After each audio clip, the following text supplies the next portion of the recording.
여러분 안녕하십니까. 이수TV 이수욱입니다. 챗GPT가 이제 이렇게 생활에 들어오면서 제가 이제 대본으로 많이 활용을 하고 있다고, 그 유튜브 방송의 대본으로 많이 활용하고 있다고 말씀을 드렸죠.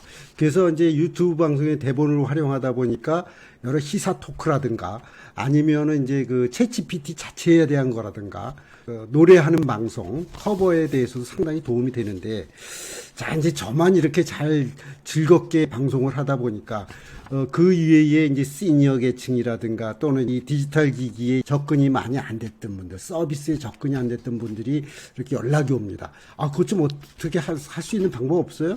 그래서 근원적으로 이게 왜 이런 문제가 생기나를 이제 생각을 해봤습니다. 그랬더니, 자, 이걸 흔히들 얘기해 디지털 격차라고 합니다. 디지털 디바이드 현상이라고도 하고 디지털 격차 현상이라고도 하는데, 쉽게 얘기하면 요즘 디지털 기기를 많이 쓰는 것 중에 키오스키라고 해서 맥버거라든가 이제 그 식당에 가서 주문을 할 때 예전 같으면 종업원들이 쭉 서 있어서 필요한 거를 인터랙티브하게 소통을 해서 신청을 하고 뭐 빼고 얼마 가격 결정을 하고 토핑을 몰라 하고 이렇게 하는데, 이게 안 된다는 것이죠. 왜냐하면 종업원들이 사원들이 좀 많이 줄어들고 이것이 이제 면대면이 안 되니까 어떻게 하느냐, 기기와 사람 간에 이제 대면을 해서 주문을 하면 그 주문에 의해서 안에서 이제 주방에서 일을 해서 이렇게 만들어서 제품을 내놓는다 이거죠. 이제 먹을 푸드를 내놓는다 이거죠. 푸드의 경우도 그렇고 뭐 또는 뭐 영화 티켓도 그렇죠. 이렇게 하다 보니까 세대별로 나이가 좀 있으신 분들, 저같이 나이가 이제 좀 뭐 하는 분들이 어려움을 겪고, 또 그 다음에 지역에 계시던 분들이 이런 그 문화 문명의 문명기기에 접해보지 않은 분들이 어느 날 갑자기 서울에 올라와서 하다 보니까 잘 안 돼요. 그러다 보니까 접근이 안 되니까 아주 고통과 그 어려움을 호소를 많이 합니다. 그래서 제가 오늘 그거를 챙겨보기로 했습니다. 이게 원인이 무엇일까? 이랬더니, 자, 우리가 이제 흔히 얘기해서 디지털 기기 그러면 전화기, 지금 여기 제 거에는 지금 챗 GPT를 켜놨지만 스마트폰부터 시작이 됐죠. 근데 이 스마트폰에서 문제가 된 건 뭐냐면, 대개 이제 카톡이라는 거는 카톡에 대한 그 부정적인 관념을 갖고 있는 분들 카톡 자체도 안 씁니다, 사실은. 그 카톡도 안 쏘고 단톡방에 초대를 하면 그냥 불이 나게 도망가고 그럽니다. 요새는 단톡방에 초대를 하려면 이렇게 뭐라 그럽니까, 이제 인정을 받고 하겠노라고 얘기를 한 다음에 초대를 해야 되는데, 예전에는 그냥 막 100명, 1000명까지도 이렇게 초대를 하는 걸 제가 봤습니다. 저는 솔직히 500명 방도 있고 1000명 방에도 초대가 돼 있거든요. 그러다 보니까 이 불편함을 호소하기도 하고 어떤 경우 아예 바로 나가게 해서 다시 만들고 뭐 이런 경우도 있었습니다. 자, 그런데 그것에 이렇게 저변에 거 있는 이런 그 생각을 해보면은, 자, 이제 단톡방은 이제 되게 카카오는 이제 생활화돼서 극복이 됐습니다. 근데 이제 네이버 밴드라는 게 있고, 밴드는 뭡니까? 기호별로, 취향별로, 뭐 예를 들어 색소폰 동아리, 그 다음에 이제 산행 가는 동아리, 그 다음에 상품을 구입하는데 어떻게 하는 동아리, 뭐 아주 다양하거든요. 이제 다양한 그 집단으로 형성이 이제 밴드가 되어 있는데, 이 밴드가 아주 활성화되어 있어요, 요새는. 저만 해도 동창들 뭐 동아리도 있고, 밴드 동아리가 있고, 제가 이제 커버송을 부르다 보니까 이 가수 하시는 분들 동아리도 또 있어요. 그래서 저를 막 끌어당기기도 해서 제가 들어가기도 하고 하는데, 제가 직접 만드는 경우는 별로 없는데, 그렇게 해서 많은 그 관계를 맺고 있는데, 자, 이것이 카톡에서 밴드 또는 이제 온라인 카페 있지 않습니까? 다운 카페도 있고 네이버 카페가 있는데, 네이버 카페만 해도 제가 그 걷기 클럽에 들어가 있어요. 이렇게 하다 보니까, 자, 여기서부터 어떤 상황이 생기냐면 어울림이 생깁니다. 어울림을 잘 하지 않는 분들, 또는 약간 그 자기 직콕하시는 분들, 또는 사회적으로 사람들과 이렇게 접근하는 걸 두려워하는 분들, 뭐 이런 분들의 경우에는 피합니다. 상당히 피합니다. 기업 문화라든가 이렇게 동아리 문화를 보면은 기업에 따라서 이제 어떤 경우에 아주 폐쇄적인 집단이 좀 있지 않습니까? 이런 분들은 사회에 배출돼서 나가면은 다른 부류에 있는 분들과 관계를 안 해요. 이렇게 서로 소통을 안 합니다. 그러다 보면 벽이 자꾸 생겨가지고, 아주 비근한 예로 페이스북에 들어가 보면은 자기 직장끼리만 얼굴만 올려놓은 분들이 있어요. 그야말로 페이스북이에요. 이거는 하버드 대학을 다니던 마크 저커버그가 원하던 같이 정보 소통을 하고 이야기를 나누고 뭐 이러던 그런 관계성이 있는 게 아니라 그냥 어떤 때 목적성으로 이렇게 한 거예요. 딱 하나 목적성은 뭐냐?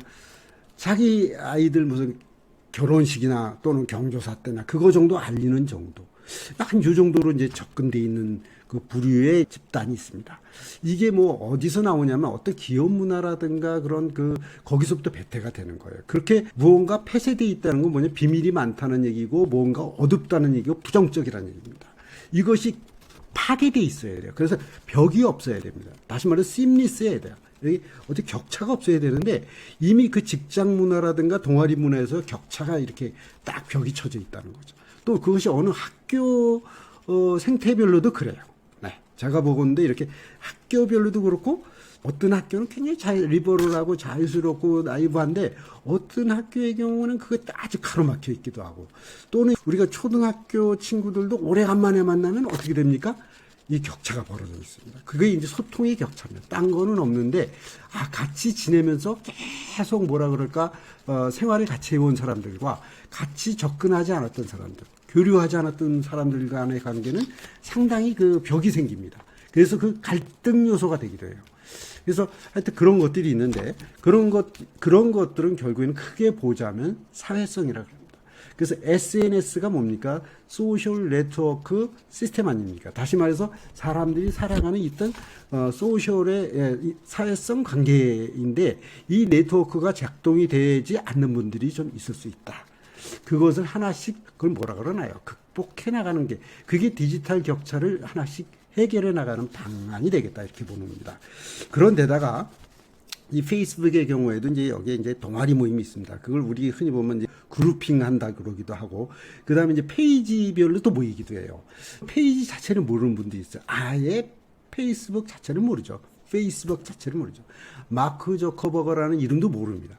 이런 계층이 있어요. 그거는 그분이 학식이 많거나 지식이 많거나 그런 거와 관계없이 또는 나이와 관계없이 상당히 격차가 벌어질 수도 있습니다. 물론 나이는 상당히 중요한 요건이 됩니다. 그래서 나이는 숫자에 불과하다 이것을 생각하지 않으면은 격차가 이미 벌어지기 시작합니다. 여기서부터 격차가 벌어집니다. 페이스북에서.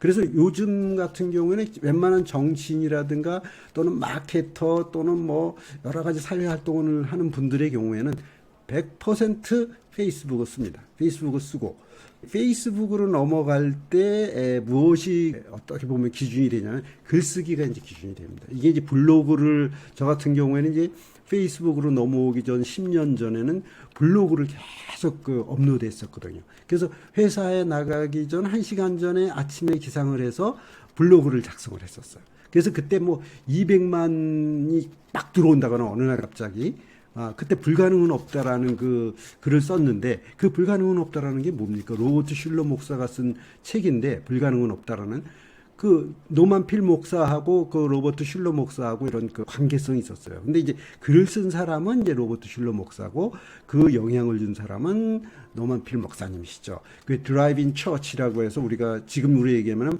드라이브인 그 맥버거인데 맥버거를 차를 갖고 들어가서 이제 바로 그 주문해서 받아서 나가는데 그 교회는 교회에 들어갈 때 차를 가지고 들어갈 수 있는 그런 거부터 시작이 됩니다. 상당히 오래전 얘기인데 제가 젊었을 때 20대 때 얘기인데 그런 것들이 이제 연결이 돼서 드라이브인 된다는 것이죠. 그리고 이제 드라이브인 된다는 건 뭐냐면 네트워크가 연결이 돼서 맥버거도 차를 갖고 들어가서 주문할 수 있고 받아갈 수 있고 이게 디지털 현상이 오프라인에서 우리가 아날로그 세대에서 그냥 자동차만 들어가는 게 아니라 자동차를 들어가게끔 하는 드라이빙 디지털 세대가 됐다는 겁니다. 다시 말해서 온라인과 오프라인이 그냥 연결돼 버린 겁니다. 간격이 없어진 거예요. 우리가 어떤 사람은 아날로그 인간이다, 어떤 사람은 디지털 인간이라 그럴 때 그것이 막 왔다 갔다 하는 거죠. O2O라 그러지 않습니까? 그런 것이 이제 4차 산업혁명에 이제 가는 길이기도 한데, 이제 그렇게 바뀌었다 이겁니다. 제가 보기에는. 그렇게 됐고, 그래서 글쓰기라든가 사회성 문제, 그 다음에 인성 문제. 인성 문제는 뭐냐면은, 그냥 부정적인 것만 계속 쓰는 분들도 있어요. 또는 욕지거리에다가 어떤 뭐 정치적으로 보면 양대 진영 간의 그 어떤 거 헐뜯는 거, 되지도 않는 거짓 뉴스를 계속해서 남발해가지고 헐뜯는 거 이런 거 많지 않습니까? 말도 안 되는 거. 어느 날 갑자기 연예인 누구가 돌아가셔서 뭐 죽었는데 호흡이 가빠서 뭐 어떻게 했다. 또 폐가 망신은 어떻게 했다. 이건 말도 안 되는 그런 거짓 뉴스를 계속해서 올리는 사람도 있어요. 페이크 뉴스라고 그러죠. 아주 무서운 얘기입니다. 이런 페이크 뉴스를 계속하는 분들이 있는데 그 알랭 드 보통이라는 프랑스 작가가 얘기하고 뉴스의 세계에서 얘기하는 거 보면은 이 페이크 뉴스 때문에 미국의 바이든과 그 트럼프 간의 선거라든가 우리나라는 마찬가지였죠. 우리 윤석열 대통령과 이재명 후보 간의 여러 가지 페이크 뉴스 이것 때문에 피해를 너무 받고 있지 않습니까? 많은 선량한 시민들이나 그런 분들이 많이 당하고 있습니다. 그래서 이런 인성 문제가 이제 막 대두되기 시작했다. 그래서 이제 이런 페이크 뉴스라든가 이 가짜 뉴스를 사회적으로 없애기 위해서 그런 어느 모 정당에서는 그런 위원회도 만들었다. 사회통합 위원회라든가 이런 것도 만들어졌다 그럽니다. 이렇게 거짓 뉴스가 활개를 치는 사회는 이건 말이 안 되는 것이죠. 그런데다가 이것이 유튜브로 저같이 지금 유튜브를 촬영해서 여러분들에게 전달을 해드리고 있지만 유튜브로 넘어오면서 아주 결정적으로 문제가 되기 시작했어요.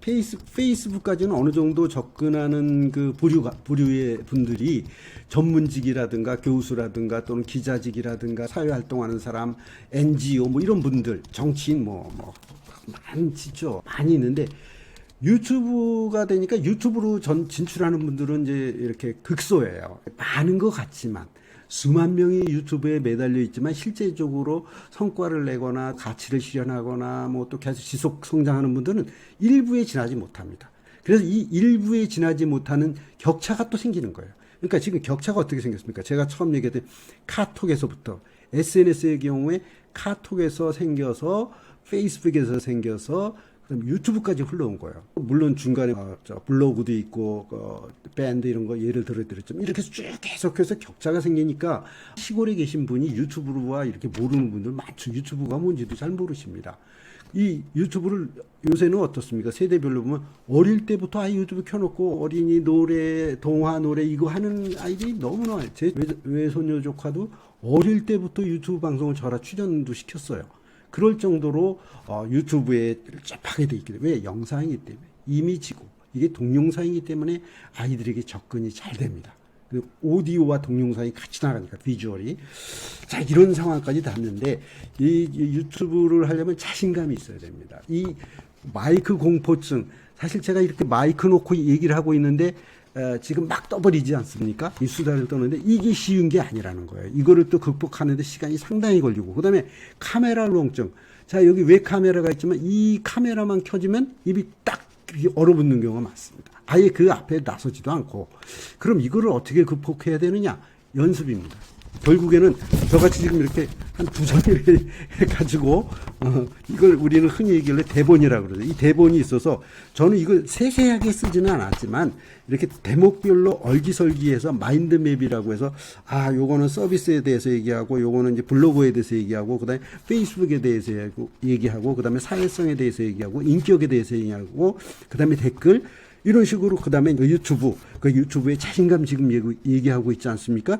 이런 식으로 유튜브에 자신감 문제가 생기고 마이크 두려움이 있으면 안 된다. 그다음에 이 기능 웹캠을 어떻게 설치를 해서 마이크를 어떻게 설치해서 이 데스크탑에 올리고 이게 쉽지가 않습니다. 저만 해도 엑스플래시라는 이런 그 프로그램에 올릴 때 조카가 미국에서 공부를 하고 와서 방송국을 만들었다 그러더라고요. 그래서 그거로 도움을 받아서 웹캠을 한 10만여 원 줘서 달고 그다음에 또 이거는 선물을 받았죠. 김진아 선생님이라는 그 선생님한테 중국에서 오신 분인데 그분한테도 선물도 받았죠.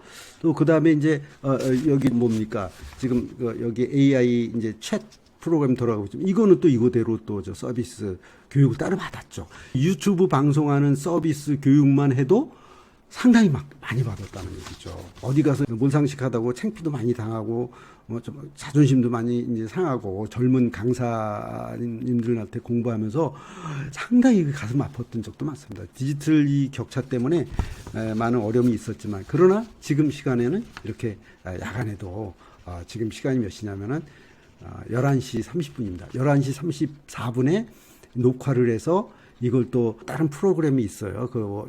동영상 프로그램이 있는데 거기에다 브루라는 프로그램인데 거기다 넣으면 제가 지금 얘기하는 게 자막 처리가 쫙 됩니다.